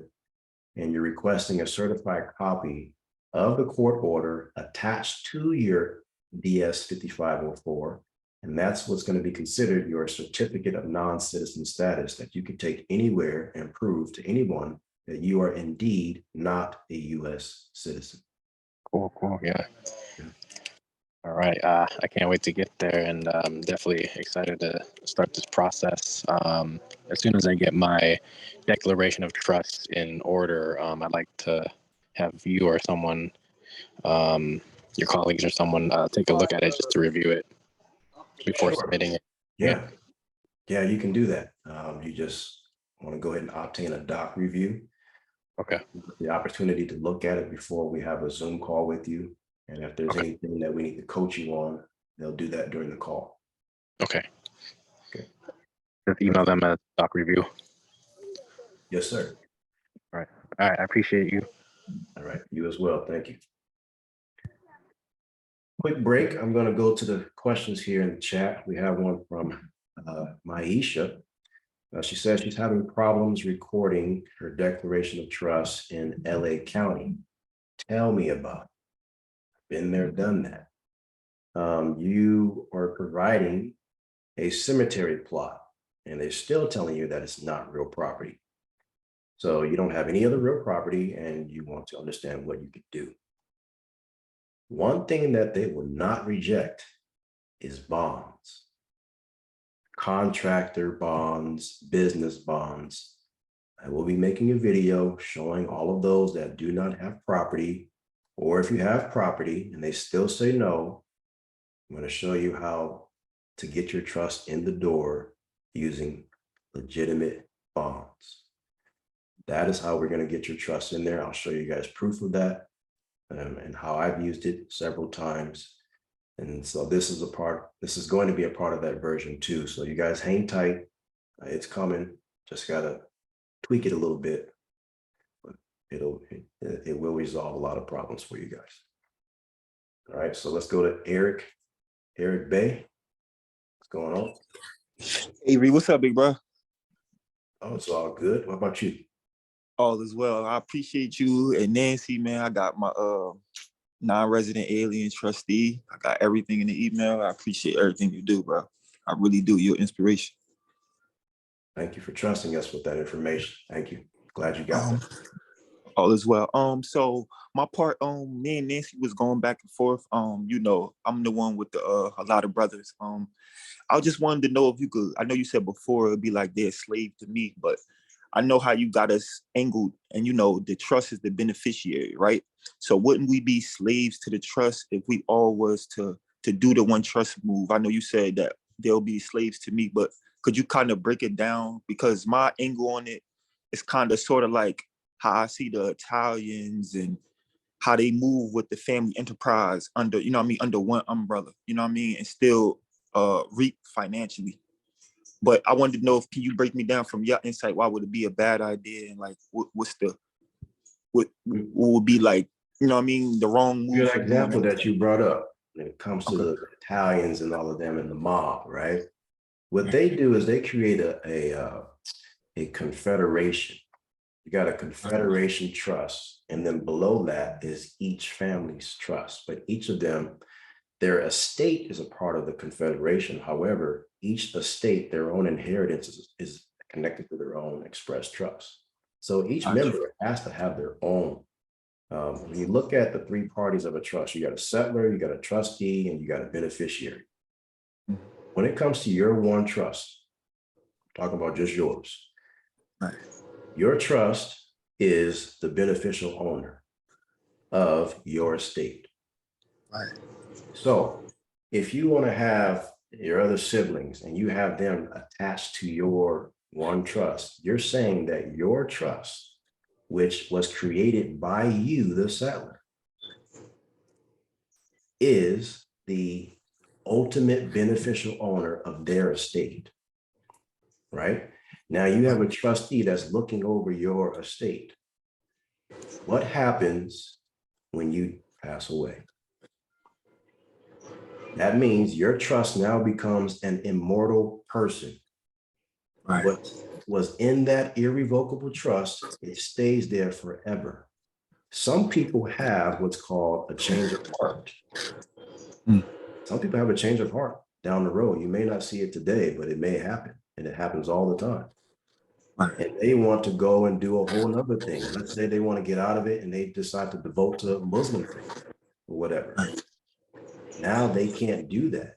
They're slave to that trust. And the courts, the only way the courts can step in is if the trustee steps down from his foreign title and puts in a domestic trustee.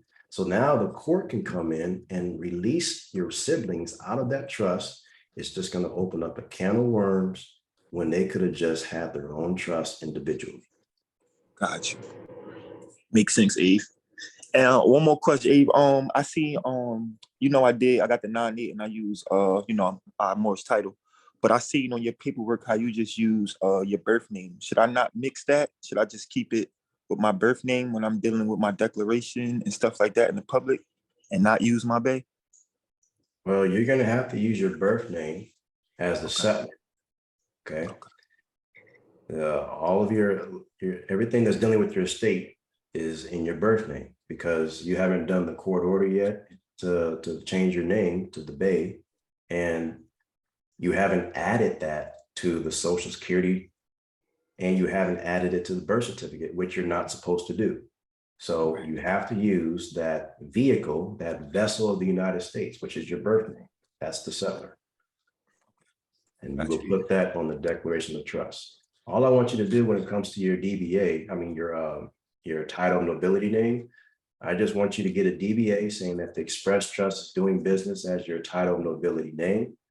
I want you to add that to your trustee minutes. And eventually you will do a name change into that name to put it onto the US passport. And you can also put it on a foreign driver's license for those that don't want to get a foreign driver's license and deal with that. You can do that, but that means that in the application with the DMV, that gives you the right to not have to put your social security number on there because that name doesn't have a social security number. So you'll still be protected. Absolutely. And I got my name changed, Avery. I appreciate that. And I did the Public Law 94. So I got all of that with the Freedom of Information Act. You know what I'm saying? So I did all of that this week. So I appreciate you, bro. You be on point and it's work. I could definitely vouch for that. I appreciate you. Appreciate you too. Thank you. All right, going to Wally PA4. Can you hear me, Avery? I can. Who is this? What's your name? My name is George Whaley. That's my last name, Whaley. Oh, okay, George. All right, I gotta put a name to the ID here. All right, I'm sorry. How's it going? I'm doing good, man. How about you? I got a question about all right, these tax people, the treasurer's asking me questions in my town. Said I'm set up with the trust owning the property with the quick claim deed and all that. 8832s are all complete and everything. And learning from you on here, like I'm renting the next door to a trust that is already owned by the Express Trust. Okay, so they're still sending me things talking about I have a business tax that I gotta pay, but I sent them everything. You know what I mean? I sent them. They know it's quick claim deed, this and that, and I know they're like bullshitting me. You know, I ain't scared to go to court. I've been to court, but he's talking about, well, if you don't have this little business tax paid by April, then we're gonna go before a judge. And I started laughing. I said, good, that means I don't gotta pay for it. But I don't know what he wants though. I mean, like, you know what I mean? Like I'm trying to ask you, like, what's he possibly want from me? I don't, you know, right. Am I obligated to pay this business tax? But it's, see, the trust that is renting next door, because I got a double, has the correct EIN number. You know, I paid the $300 and some to get it. It's got the right one. It's under on my W-9 is the code under TEFRA. Everything's in order. But he's like calling the people that did my tax. I'm like, I don't even operate under the LLC anymore. But he's still, you know, talking crazy. So I'm just wondering if I have to pay it and then get it back on my taxes next year. I don't care. It's only $32, but they're like harassing. All right. So you got the quitclaim deed showing that the express trust is on the title to the property. Mhm. However, there is a prior tax bill that is coming your way, and it is attached to the previous entity before the quitclaim deed, right? Correct. All right, what's the name of that previous entity? Good Faith Management LLC. All right, on that LOC, I know you talked about doing the 8832 process to take care of the taxes on the federal level, Mhm. but have you taken care of the taxes on the state level by doing an amendment of the articles? I watched your video and that's in the mail, but it's not done yet. I did a separate piece of paper just like you did it. And I also did my state form, but I attached that new amendment making the trust now the owner of it, or not the manager, but you know what I mean? Just Yeah, like you showed. and that's recorded with the Secretary of State, right? It should be. I mean, I mailed it like a month ago. I haven't got any confirmation that they got it, but they've been doing a lot of bullshitting anyway. So Okay, you're gonna need to make sure that's done, get confirmation of it, and when you get it, I suggest you pay the bill via accord and satisfaction, because you've already sent a dispute to these people and they're still rejecting. So now you have the right to give them what they're looking for in the form of accord and satisfaction. Let them cash it, let them, apply it to the account, you'll be in good standing. Then you file a lawsuit to get the monies back, plus the opportunity to put in a list pending so that they'll never charge you again. that's great. Okay? Just wondering, do you suggest that I just let them file it on me so I don't got to pay? Because I tell you what, Avery, I've been going through. I got an $11 million case, a $5 million case. These people, this is another case I need to get with you about. But they took my money. They're lying. I'm saying they're like draining me. Everything I do, they lying, but I got proof of it. You know what I mean? That's what they do. And the only way to put it to an end is to do it in court. So you'll have to get with me, get a court consultation so we can look at the docs and go through it from there. All right, because I need you. All right, that's what I'm going to do. Okay. Thanks. All right, no problem. All right. Going to Queen Day. How you doing? Are you there? Greetings. Hi, how are you? Greetings, greetings. I wanted to know what you would advise for someone who I filed my 98. It's been some time. I failed to send in the notice so that I would be exempt. So I don't know if I need to create a new 98 or send the request also. I'm sorry, I'm out of breath. I was walking. Mhm. So, how long ago did you send that correspondence? It's been over 6 months. Oh, wow. Man, we want you guys to do this every 2 months if you don't hear anything, just to keep it in the forefront. But knowing this, I can't stress this enough. When you send it one time, let's say you do it certified and you get notification that they received it, they got it. They're going to give you a correspondence at some point. Now, it could take a year, could take 6 months, 7 months, but you eventually will get it. I know this because I did one correspondence back in 2017 for mine. And it took them 2 years. No, not 2 years, I'm sorry. I got mine fairly quickly, but another individual that I was working with in the same year, 2017, he didn't get it until 2019. We sent one correspondence. So Wow. if you want it faster, I recommend doing it every 2 months just to keep it going, and that they see that this is an urgent matter for you. But if you didn't do it every 2 months, you're going to get it back. It's just a matter of time. And Now, also are you know that if you don't ever do this, you're still on the zero file list. okay? Okay, so sending this is just for your confirmation to have it. For Okay. things like that, but you're actually on it. You got a 98 number. You didn't use your social security name as the trustee. You either used your title nobility name or an actual real non-resident alien, and you provided a foreign country, you're good. Yes, I did. Okay. Okay. And is it okay to ask one other question? Let me go to our last one. If we got a couple of minutes, depending on that Okay. question, I'll come back. Okay. All right, thank you. Hakeem, I see you there. How you doing? Hey, Avery, how you doing? Doing all right, sir. I like to say, I love this course and I love this group. And I'm in a lot of trouble, so I got to get out of the trouble I'm in. But anyway, I wanted to ask you, Avery. I already had a 9/8 number, and I did an 8832 and another in my all caps name. So I have already had a state number, or I had a 9/8 number. So what I did, I got another 9/8 number, and I got that in my all caps name. Not my all caps name, my Ins Ligas. my trustee, my trustee. I put in Okay. his name. So then I listened to the video again. One video said you can put in your name. Then another video said that you put in your title or nobility name. So I did it. So now I have 38998 numbers, right? All right. How get rid of, can I keep the 98 numbers, or I should get rid of them? How could I get rid of them through the IRS? Because I have, like I said, I have 398 numbers now, and I have 2 estate numbers. Right, right. So you want to keep the one that has a title nobility name on there or an actual foreign trustee on there. Keep that one.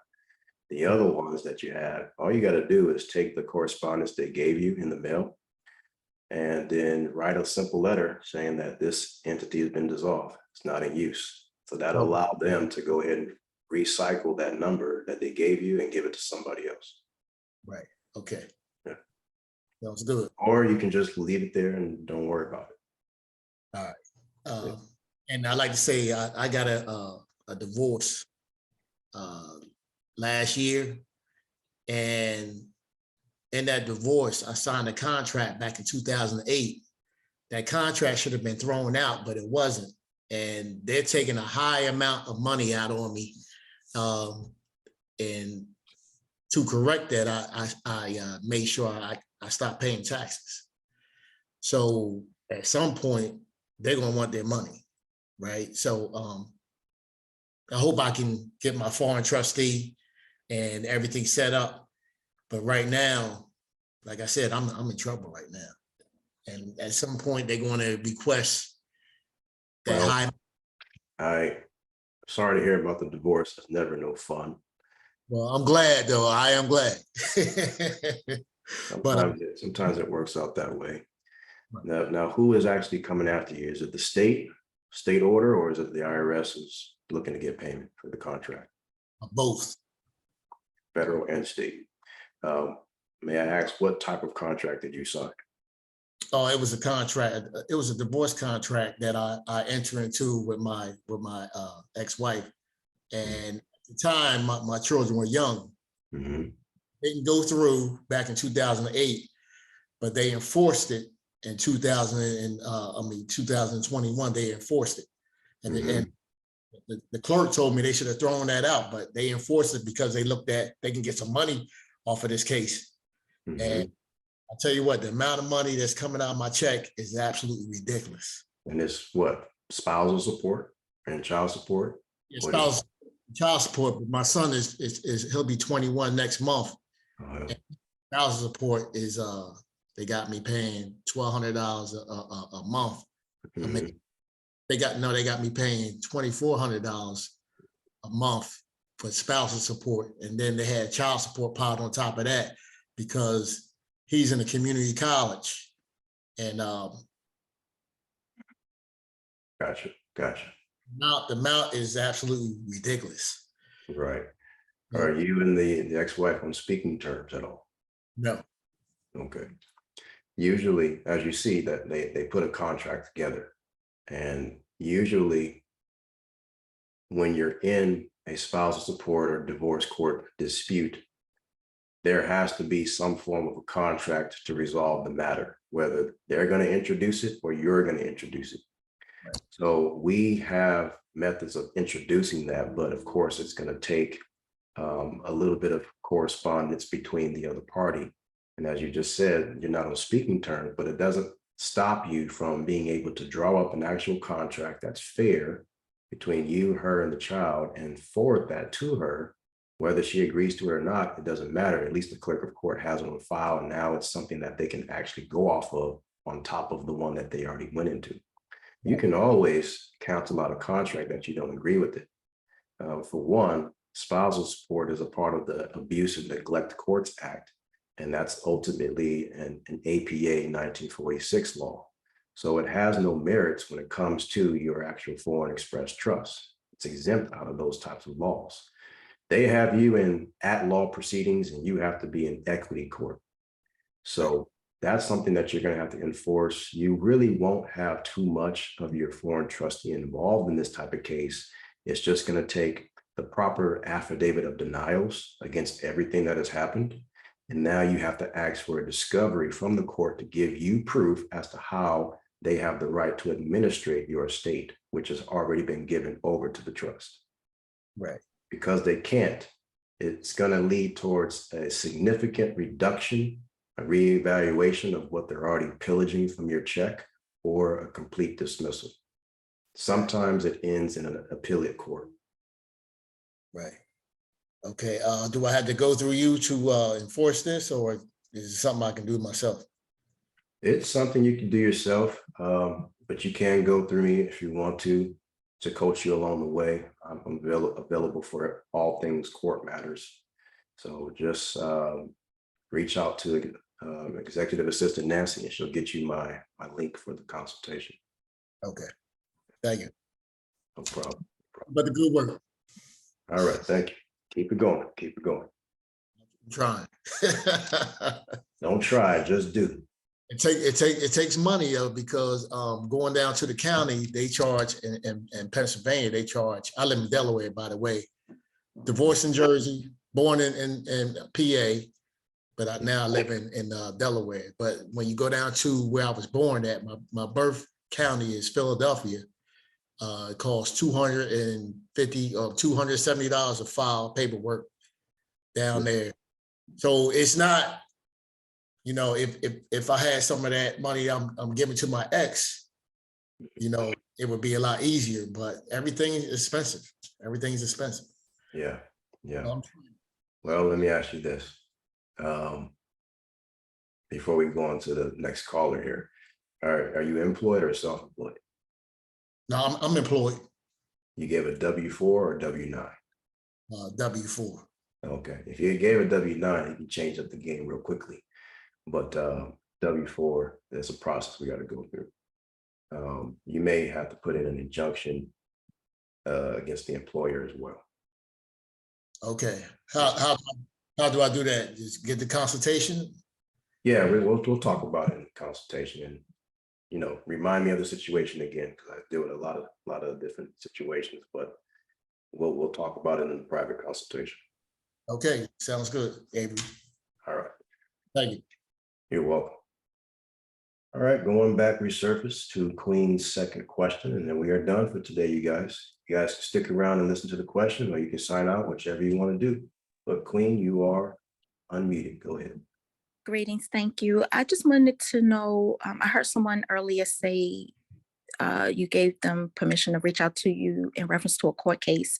I had a situation where I was terminated from an employer and I filed an EEOC case. During that process, I was denied unemployment, and I wanted to know if I could get like guidance with recouping the money that they refused to give me for the unemployment. As it turns out, the employer stated that they lost the video evidence that they had against me, which was never any evidence. Does that sound like something that I could get assistance with? Some of that part was a little bit choppy. You went out. Can you tell me exactly what is the reason why they? Sure. So I was up for a promotion. The company had been asking me to take a higher position. Okay. During that process, I had an altercation with one of my subordinates, which turned into a false accusation of me being asleep. So when the company went and pulled the videotape, they saw me sitting in the chair. So they said, well, you could have been sleeping, and they terminated me. Gotcha. Gotcha. And there's no evidence of you sleeping. There's no evidence of me. Even when you look at the videotape, because of the way that the camera is angled, the only thing you see is the top of my head. You can't see my face. You can't see my eyes. You can't even see my nose. What is what is HR's rules on on discipline? Is it just one strike you're out, or do they have multiple write-ups? How does it work? No, there was, because I was a supervisor, they had a clause in the policy manual that says you cannot do anything that makes you appear to be doing something wrong, which they put under their sleeping. But from what I gather, what I've been told is that they can't even make a rule like that. The rule in and of itself, the policy, is unconscionable. Okay. It's So, still an accusation. Gotcha. I see. So I believe they sent me a copy of a picture of me sitting in the chair. This is what they sent to EEOC. And everyone said that, well, EEOC did give me a right to sue letter. So I have like 60 days left. But I want to do it. A friend of mine said to go to sue them in small claims court, because small claims court is equity court. But I just don't know where to go from here. I just really don't want to get an attorney. Of course, if you get an attorney, I mean, they can help you with this. They really can. It's just they're gonna take a piece of the pie off the grain when it's all said. Right. And this, I can tell you, it's not a matter of small claims. You're probably going to sue for a lot more than that, than what small claims allows, usually up to 10,000 or less. So you probably want to go for more than that, because the damages that you've lost is from the time that they let you go up until your next form of employment. Correct. But your proof of that is the next time you've been able to show proof of taxes. Excuse me, sorry about that. So you can file a complaint. In your complaint, you're denying all of the charges against you. And then you would ask for a discovery to show proof that you was actually asleep. Okay. You gotta have proof. If they have enough cameras around, you mentioned a policy. So inside of that policy, if it says that you guys as supervisors can't be sleeping or appear to be, well, that means there must be evidence of the appearance. Correct. Not just he said, she said. Correct. So Well, they never even provided like a complaint. You know, if someone files a complaint against you, they never even produced a formal complaint that was made against me. It was just somebody said. Right. Yeah. And so since they did involve the EEOC, this is your opportunity to introduce the Civil Rights Act of 1966. And you would go down to section, I believe it's 703. And then there is where it talks about all of your rights when it comes to employment and the reasons why the employers cannot fire you. Ultimately, this comes down to discrimination of their own choosing. And so I can tell you for sure that this is not a $10,000 suit. This is much more than that. Gotcha. I would say plus my unemployment. Plus your unemployment. Yeah. And this is we make fun of it, but it's a fun saying to say, and it's very true. It's pain and suffering. I went through that because I don't want to be emotional, but yes, it's more to it than meets the eye. My family was greatly impacted. My mom was in a nursing home and I couldn't take care of her the way that I had been doing so. Exactly. And it's slander, just like as Amparo said in the chat here, it's slander, it's defamation of character. How does that affect you? It affects your new form of pay when you go for the next position in another company. They always ask, well, let me see your resume. And they'll say, well, why did they let you go? And of course, if you tell them why and be truthful, sometimes they verify the information by calling them up, but that does dictate the compensation rate. Yes. So slander and defamation of character. This is what you call in your constitution called forfeiture of the state. And the tampering of blood. Mm, So okay. this is at least a $300,000 suit, maybe more, but don't be afraid to ask for it. Never be afraid. Yeah, I'm not afraid to ask for it. I just simply did not want to get an attorney, but if that's what I have to do. This Okay. is what I have to do. Yes, you can sue in your own capacity, pro se. You would have to sue at least two parties, which is the company itself. You have to notify the registered agent of that company, the president, and those that are responsible for the termination. Okay. Yeah. So that's a potential court case. You have to get a consultation with me if you need, but I would suggest first starting with an actual dispute. First, send them notice. Not saying that you are going to sue them, just say, look, this is what happened on this day, and I believe that I was defrauded. I was wronged.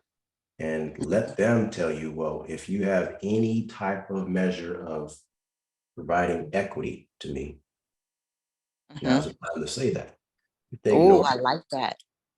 yeah, if they ignore it, you sue. If they provide an answer and they say, look, this is what we can give you, it could be like $1,000, and you absolutely will go ahead and sue. Mm-hmm. Now they're willing to play ball. Yes. So I yeah. never thought of that. Thank you. Yeah. All right. Okay. I yield. Thank you so much for everything. Very, very welcome. Very welcome. And all of you guys, I know we had about 12 people that dropped off. They had some things to do, but thank you all for coming in today. We went over long over the time frame, but it was a really good class. Thank you guys for joining us. So this was recorded. I will go ahead and post this to the Patreon, and you guys are famous. You're going to be on YouTube later on this evening for others to see how you're all learning this information and getting remedy. So thanks again. I'll see you next Saturday. Take care.